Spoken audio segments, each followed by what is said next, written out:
Let's paint a picture here. Imagine you're in the UK, sipping your tea and scrolling through the news when suddenly, bam, you see the country's streets have turned into scenes from an action movie. Cars are on fire, people are throwing bricks at police, and riots are breaking out faster than you can say, "God save the king." Tonight, violence and vitriol on the streets of the United Kingdom, targeting migrants and mosques in an ugly eruption of anti-immigrant sentiment. For more than a week, riots breaking out in city after city, cars torched in northeast England, fires raging in Belfast in Northern Ireland. This hotel, used to house asylum seekers, set ablaze. More than 400 arrests so far, including nearly 150 just this weekend. Police warning the number will... It was a spectacle, all right, but in the UK it rapidly descended into chaos. I'm gonna feel scared when seeing the violence took place in several cities, where the groups of armed far-right extremists attacked migrants and mosques. The global scope of crazy? But it's a bit out of hand, doesn't even really begin to describe what happened there. Picture this. Cars torched in northeast England, flames lighting up the Belfast night sky, and a hotel, once a safe haven for asylum seekers, reduced to ashes. It sounds like the plot of a dystopian novel, but nope, it's real life, and it's happening in 2024. Feeling desperate now?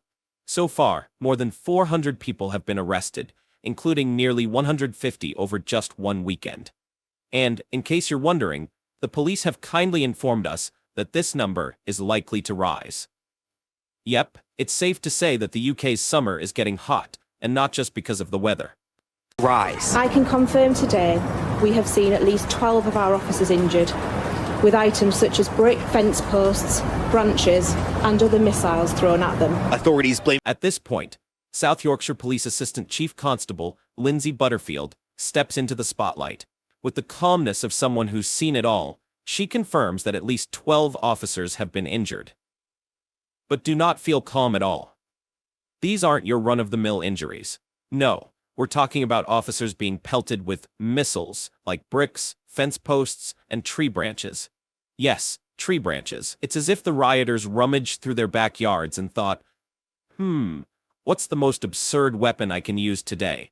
Much of the violence on far-right extremist groups, some with neo-Nazi ties. Prime Minister Keir Starmer on the job only a month, vowing to deploy the full force of the law. Whatever the apparent motive. The authorities quickly pointed fingers at far-right extremist groups, some with neo-Nazi affiliations.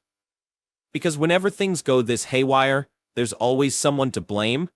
Groups that find it enjoyable to spread hate and chaos. Who could be better? Prime Minister Keir Starmer, just a month into his job, didn't mince words. He made it crystal clear that this wasn't protest, it was pure, unadulterated violence, and the government wouldn't tolerate attacks on mosques or Muslim communities. Living in fear. Muslim people, we're not terrorists. That's how I feel like. I feel like we're being threatened. It's not... All right now, shit is starting to hit home. As the dust settles, very literally, a Muslim woman tells us how she feels that her community is being tarred with one brush like those of ISIS. God damn it, we are not terrorists, she says in a trembling voice. I feel that she is trying to prove to the world that, yeah, do not think of my people like that, idiots, that in the middle of this chaos, those who are meant to feel at home are now scared. Safe. Amid the chaos, counter-protesters pushing back. Refugees are welcome here. Why is this happening? The immediate trigger, the murder last week of 3 young girls in a horrific stabbing spree. In the hours after, far-right provocateurs posted disinformation on social media, claiming the suspect was an immigrant in the UK illegally. It went viral, but it wasn't true. Authorities say the suspect is a 17-year-old born in the UK. Social media clearly... So, what kicked off this fiery nightmare? A horrific stabbing spree that claimed the lives of 3 young girls. Tragic enough on its own, but it gets worse. In the hours that followed, far-right provocateurs took to social media, claiming that the suspect was an immigrant in the UK illegally. That's when the internet did what the internet does best. It went viral. But here's the kicker. It wasn't true. Authorities later clarified that the suspect was a 17-year-old born in the UK. It was a classic case of misinformation spreading faster than wildfire, proving once again that you can't believe everything you read online. I think that is what we should all learn by heart now. put rocket boosters under some of the organisation, the inflaming of tensions and also the misinformation. So we will be pursuing this with the social media companies. But Enter Yvette Cooper, UK Home Secretary, who didn't shy away from calling out social media's role in fanning the flames. Social media clearly put rocket boosters under some of the organization, the inflaming of tensions, and also the misinformation, she said. Rocket boosters? That's putting it lightly.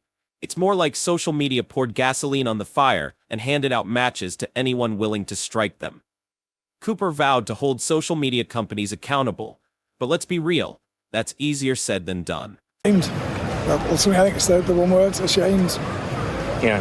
It's not how 99% of Britain feel. I think it's just a really small minority. Tonight. Now, if you think the entire UK is up in arms over this, think again. Enter Mike Cooper, a London resident and teacher, who sums up the situation with a dash of British wit. Ashamed. Well, also I think I said the wrong words, ashamed. I feel ashamed for him too. He's quick to clarify that 99% of Brits don't support this madness. It's just a really small minority making a lot of noise. So if you were worried about the whole country going off the rails, take comfort in knowing that most people are just as horrified as you are. That these riots are calming down. More protests expected tonight in Dublin and in Birmingham. But the UK government today announcing it will deploy a standing army of specialized police officers to respond. Prime Minister Starmer saying law enforcement will have whatever resources they need to bring this to an end. Yasmin.